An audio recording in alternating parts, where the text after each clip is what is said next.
Okay, Shalom. Let's see if everything's all right. Let me find a good position to put this. Oh, is that good? Oh, let me put it back. Shalom. To you brothers and sisters out there, I want to start the lesson off by giving all praises, honors, and glories due to Yahweh. Ba'ashem, Yahushai, Ba'ashem, Rakah Kwadash.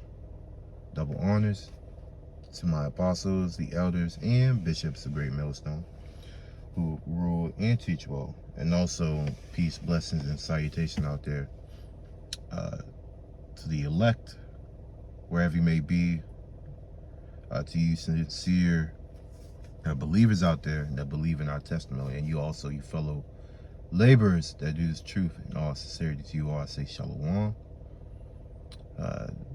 To the men, women, and children, to you I say shalom, and ultimately shalom to the elect. All right, wherever you may be, shalom. I'm gonna make this video quick. I don't know what I'm gonna title it. I just got done with work. As you can see, it's pretty dark outside because, you know, the changing of seasons and everything. It gets dark around 4:30 to 5 p.m. over here on the East Coast, southern part of Maryland. So I'm gonna make this video quick and sweet, but I want to do a lesson briefly on, you know, just the whole drinking situation that's going on around the whole brotherhood. And I've noticed, right? I've noticed that, you know, if you're aware of the situation with an ex-member of Great Millstone up there in San Francisco, I don't know the whole details, and I don't want to know the whole details because it's like drama, and I'm not really interested in drama, you know. But for you affiliated camps out there that follow Great Millstone doctrine and you want to know what this guy is about, so if he does come up to you, you are to be aware, alerted to his shenanigans, right? Then that's cool. That's cool, right? The scriptures talks about rebuking somebody before all, so that others may fear. And also, you know, the scriptures talks about mark them that cause offenses, you know, contrary to the doctrine which you have learned. And the doctrine, a part of the doctrine is conduct and etiquette. If you go into the word etiquette, it's talking about your mannerisms, how you conduct yourself. That's also a part of this doctrine, because you have, and I was listening to the elder Karatazaba from Las Vegas, right? From Nevada, Las Vegas.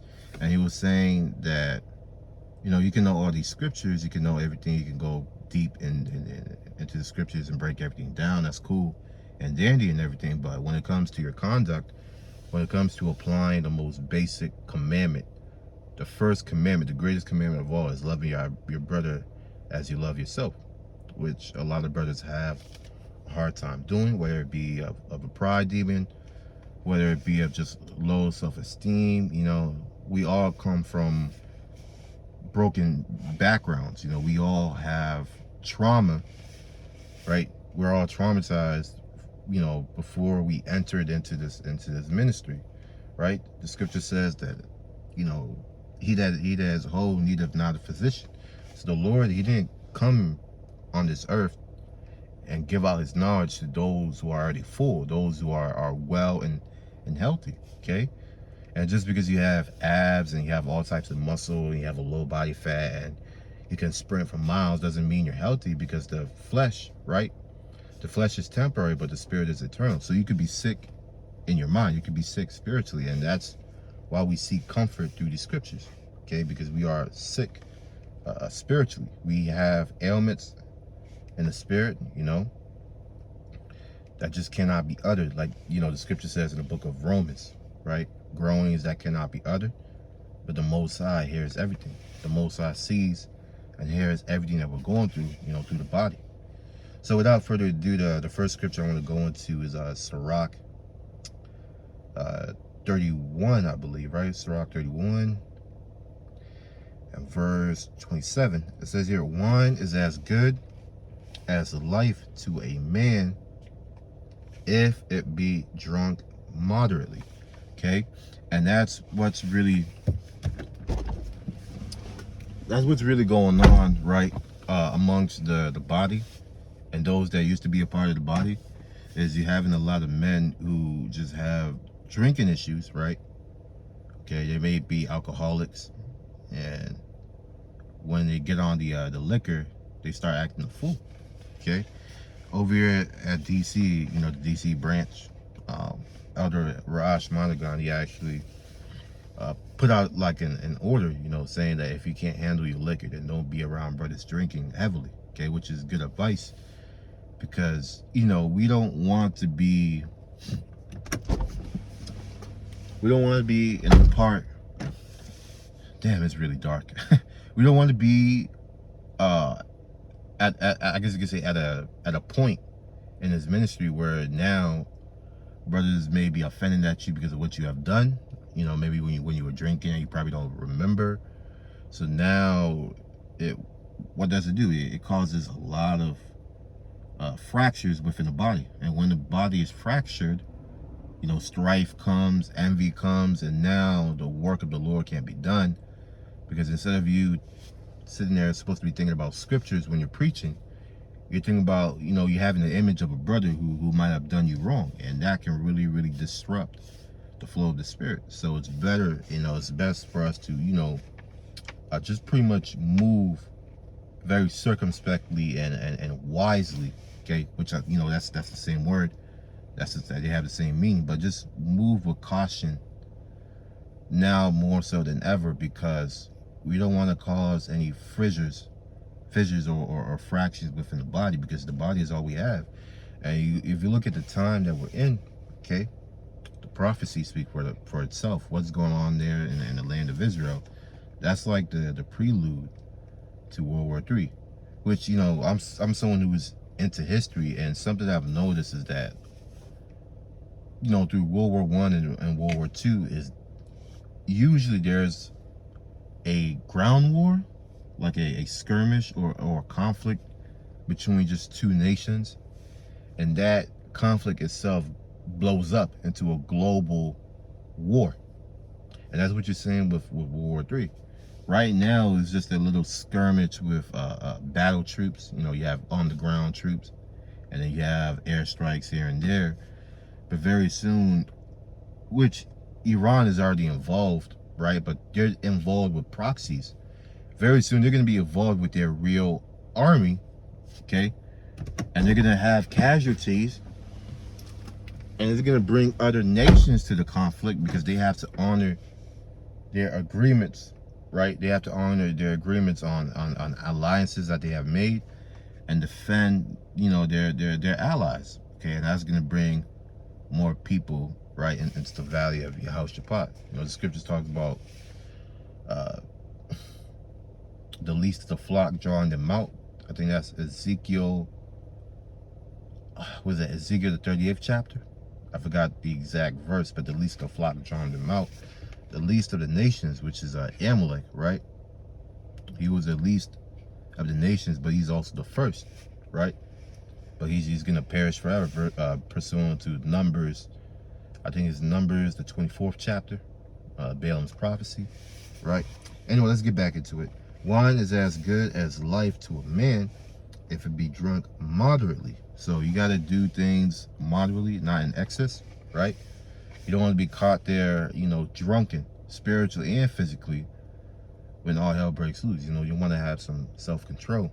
And me personally, I'm not someone who really likes alcohol like that. So it's a little bit easier for me to abstain from drinking, right? I was never into drinking alcohol and doing that type of stuff. I don't really like it. It's just my personal choice. I do drink wine, just a little bit here and there on the Passover, on the Pesach. Some red wine, foreign, from Argentina or Italy or Spain, you know, any of those good European countries, because that's where you can get the best wine, right? Or even Georgia. Georgia has some good wine. Then they have like the oldest wine processed, you know, stomping the grapes and everything. So you don't want to do anything in excess, but you just want to do it moderately and have some self-control, okay? If you know that you can't, your spirit can't handle this drink, then don't drink it around brothers, because it's just gonna, you know, them spirits will hop on you, and you're gonna do something that you're gonna regret later on. What life is then to a man that is without wine? Okay, and the best way to drink wine really is when you're winning, when you're happy, when everything's been sorted out, when you have children, when your finances are okay, right? When you're pretty much in your blessing, which we're not. Okay, you know, scriptures talks about, you know, give wine to those that are ready to perish. Our people, they look forward, they look towards alcohol and drugs as a way to escape their assimilation. You know, they want to escape the reality that they found themselves in. And you know, some of the time it's really self-inflicted. You know, they might have made some bad decisions and got themselves mixing into the streets. And sometimes it's just generational. You know, you may have a family member, like a parent that was into cocaine, and now, you know, because, you know, of that parent doing coke when you were as a baby in your mother's womb, right?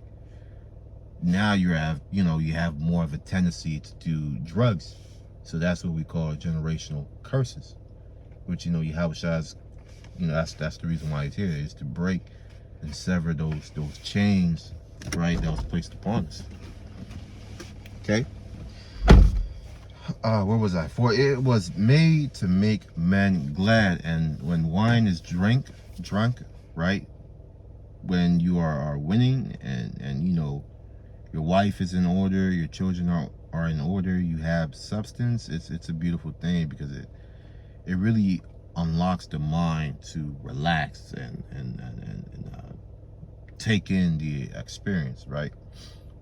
There was a study done on wine and what it does to the body, and it actually, I think it regulates, something has to do with the blood, but it regulates your blood, okay, when it's not drunk in excess. And that does a lot of health benefits, you know, when it's not done in excess. But you know, in this society, majority of the stuff that we drink and eat is really contaminated, right? So we're not getting the full benefits of that fruit, right? Of that vine.